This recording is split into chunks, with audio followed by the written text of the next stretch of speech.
Tagu-taguan, maliwanag ang buwan. Pagbilang kong tatlo, nakatago na kayo. Isa, dalawa, tatlo. Nakadikit ang noo ni Tomas sa malamig na pader. Nakatakip ang dalawang kamay niya sa mga mata. Sa likod niya, naririnig niya ang mabilis na yabag ng mga batang naghahanap ng mapapagtaguan. May tumatakbo paakyat sa hagdan. May kumakalabog na kahoy sa kabilang silid. May mga batang humahagik-hik bago biglang pinatahimik ng isa pa. "Bilisan niyo!" sabi ni Tomas. "Isa." May dumaan sa likod niya. "Dalawa." May pintong sumara sa ikalawang palapag. "Tatlo." "Daya, nandyan ka pa rin?" sigaw niya. May tumawa mula sa kusina. "Apat." Unting-unting humina ang liwanag na pumasok sa walang salaming bintana. "5." Nagsimula ng lumamig ang loob ng bahay. 6. May marahang kumakatok sa pader na kaharap niya. 3 beses. Tumigil si Tomas. "Jomar?" Walang sumagot. Mula sa likod ng bahay, sumisigaw ang isang babae. "Huwag kang mandaya!" Napangiti si Tomas. 7. Muling may kumatok. Parang hindi ito nagagaling sa kabilang bahagi ng pader. Parang mula ito mismo sa loob nito. 8. Humuni ang hangin sa mga bakal na nakausli sa kisame. 9. Biglang tumahimik ang buong bahay. Wala nang yabag, wala nang tawanan, wala nang nagbubulungan. 10. Ibinaba ni Tomas ang mga kamay niya. "Handa na kayo o hindi?" Tumingin siya sa madilim na pasilyo. "Hahanapin ko kayo." Ang gusali na kanilang pinaglalaroan ay 2 palapag. Hindi pa ito tapos. Walang pintura ang mga pader. May mga sako ng tuyong simento sa sulok. Nakalantad ang tubo sa kisame. Sa sahig, may makapal na alikabok na kumakapit sa tsinelas. Hindi alam ni Tomas kung gaano nakatagal nakatayo roon ang bahay. Pakiramdam niya ay pamilyar ito. Pero hindi niya maalala kung kailan siya huling nakapasok. "Carlo?" Walang sagot. "Mayet?" May mahinawang tawa mula sa ilalim ng hagdan. Lumapit si Tomas. May lumang kumot na nakasiksik sa pagitan ng hollow block. Hinila niya yun. Nandun si Mayet. Nakaipit ang mga tuhod nito sa dibdib at pilit pinipigilan ng tawa. "Ang bilis mo naman," reklamo nito. "Narinig kita." "Hindi ako yun." "Sinong tumatawa?" Umangat ang tingin ni Mayet sa hagdan. "Ano?" May tumakbo sa itaas. Mabilis. Mabigat ang mga yapak. Sinundan niyo ng mga mahinang halakhak. Napangiti si Mayet. "Si Carlo yun." Tumakbo si Tomas paakyat. "Carlo, alam kong nandyan ka." Pagdating niya sa ikalawang palapag, 3 silid ang magkakatabi. Walang mga pinto ang dalawa. Ang nasa dulo ay may manipis na tabla na nakaharang sa pasukan. Dahang-dahang lumapit si Tomas. May nakalitaw na pulang tsinelas sa ilalim ng tabla. "Kitang-kita kita."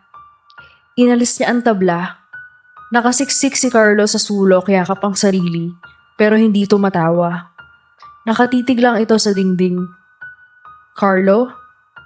Itinuro ni Carlo ang pader. May gasgas doon. Mahahabang guhit ng magkakapatong. Parang may pilit na kumakayod palabas. "May kumakausap sa akin," bulong niya. "Sino?" umiling si Carlo. "Babae." Mula sa likod nila may boses na bumubulong. "Tomas." Sabay silang napalingon. Walang tao sa pasilyo. "Jomar?" Kinakabahang sabi ni Tomas. Walang sumagot. Bumaba siya kasama sina Carlo at Mayet. Sa ibaba, may parabang nakatitig sa kanila mula sa kusina. Tumakbo sila papunta doon. Pero pagdating nila, wala namang tao. May isang malaking cabinet sa tabi ng dingding. Umuuga ang pinto nito. Binuksan yun ni Tomas at nasa loob si Jomar. Nakatakip ang kanyang bibig. Bakit hindi ka sumasagot? Tanong ni Tomas. May nagtatago rin sa loob, sabi ni Jomar. Anong ibig mong sabihin? Itinuro ni Jomar ang pinakailalim ng cabinet. May maitim na siwang sa likod na lumang tabla. Masyadong maliit yun para pasukan ng bata. Pero may naririnig silang paghinga mula roon. Mabagal, mahina, parang pagod na pagod. Muli ay may kumatok. Hindi mo pa nahanap si Elena, pangaasar ni Mayet. Kasama natin siya, di ba? Dagdag ni Jomar. Nagtingin na ng tatlong bata. Pagkatapos ay tumingin sila sa magkakaibang direksyon. Parang ayaw magsalubong ng mga mata nila. Oo nga no, nasan yung kapatid ko? Sabi ni Tomas. Mula sa likod na pader, may batang babaeng mahinang kumakanta. Tagu-taguan. Tatigilan si Tomas. Kilalang kilala niya ang boses na yun. Maliwanag ang buwan. Lumapit siya sa dingding. Elena? Nawala ang pag-awit.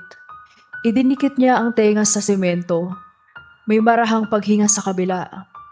Elena, nahanap na kita, sabi ni Tomas. Isang bulong ang sumagot. Hindi pa. Sinundan ni Tomas ang boses sa buong bahay. Sa ilalim ng hagdan, sa likod ng kusina, sa ikalawang palapag. Sa bawat silid na pasukin niya, tila ba lumalayo ito. Minsan nasa kanan, minsan nasa itaas, minsan parang nasa tabi niya lang. Elena! Sigaw ni Tomas. Sumagot ang boses mula sa isang silid na hindi niya napansin kanina. Nandito ako. Nasa pinakadulo yon ng pasilyo. Makitid ang pinto. Sa loob walang bintana. Isang pader lang ang nasa harapan. Puno ito ng guhit, hindi mga pangalan, mga bilang, 1 hanggang 10. Paulit-ulit. May mga numerong nakasulat gamit ang lapis. May mga inukit gamit ang pako. May iba namang tila sinulat na gamit ang dulo ng daliri. Sa pinakailalim, may nakita siyang salitang nakaukit. Hanapin mo ko. Mula sa loob, narinig ni Tomas ang mahinang hikbi ni Elena. At doon bumalik ang mga alaala. Noong gabing yon, nagtago si Elena sa makitid na siwang sa pagitan ng dalawang konkretong pader. Habang hinahanap siya ni Tomas, biglang bumigay ang bahagi ng hindi pa tapos na bahay. Nagsara ang siwang. Naipit si Elena sa loob. Narinig ni Tomas ang sigaw ng kapatid niya. Narinig niya ang pagkatok nito sa likod ng pader. Alam niyang naroon si Elena. Pero sa halip na humingi ng tulong, natakot siya at tumakbo pa uwi. Hindi niya sinabi kahit kanino kung nasa nagtago ang kapatid niya. Nang matagpuan si Elena, huli na ang lahat. Paglingon ni Tomas, nakatayo sa pasilyo sina Carlo, Mayet at Jomar. Tahimik. Hindi sila lumalapit. Hindi sila kumikilos. Pagkatapos, sabay-sabay silang ngumiti. Biglang namatay ang mga ilaw. Isang malamig na puting liwanag ang bumuka sa kisame. Isa-isang nawala ang 3 bata. Naiwan si Tomas mag-isa. Kasabay ng mahinang ugong ng makina, luminaw ang pader sa harap niya. Hindi yon pader, salamin pala. Sa kabilang panig may 3 doktor at hanay ng mga monitor. Sa mga screen, iisa ang makikita. Si Tomas. Mag-isang gumagapang sa ilalim ng hagdan. Mag-isang nagtatago sa cabinet. Mag-isang tumatakbo sa pasilyo. Mag-isang kumakatok sa pader. Mag-isang sumasagot sa sarili niyang tanong. Walang Carlo, walang Mayet, Walang Jomar. Siya lang. At sa unang pagkakataon, nauunawaan ni Tomas kung bakit paulit-ulit niyang nilalaro ang tagu-taguan. Hindi niya hinahanap si Elena. Inuulit niya ang gabing iniwan niya ito. Mula sa speaker, narinig ang boses ni Dr. Salazar. Siya ang psychiatrist na may hawak ng kaso ni Tomas. Sabi niya, Tomas, tapos na ang session, magpahinga na. hindi lumingon si Tomas. Muli niyang idinikit ang noo sa pader at tinakpan ang mga mata at nagbilang. 1. Sa observation room, kinabahan ng doktor. 2. May boses ng batang babaeng sumasabay. 3. Chinek ng doktor kung may iba pang nakabukas na audio. 4. May baliit na bakas ng kamay na lumilitaw sa salamin. 5. May isa pang bakas, mas mataas, parang may umaakyat. 6. Nagsimulang mag-flicker ang monitor. Sa lahat ng screen, may batang babaeng nakadilaw sa likod ni Tomas.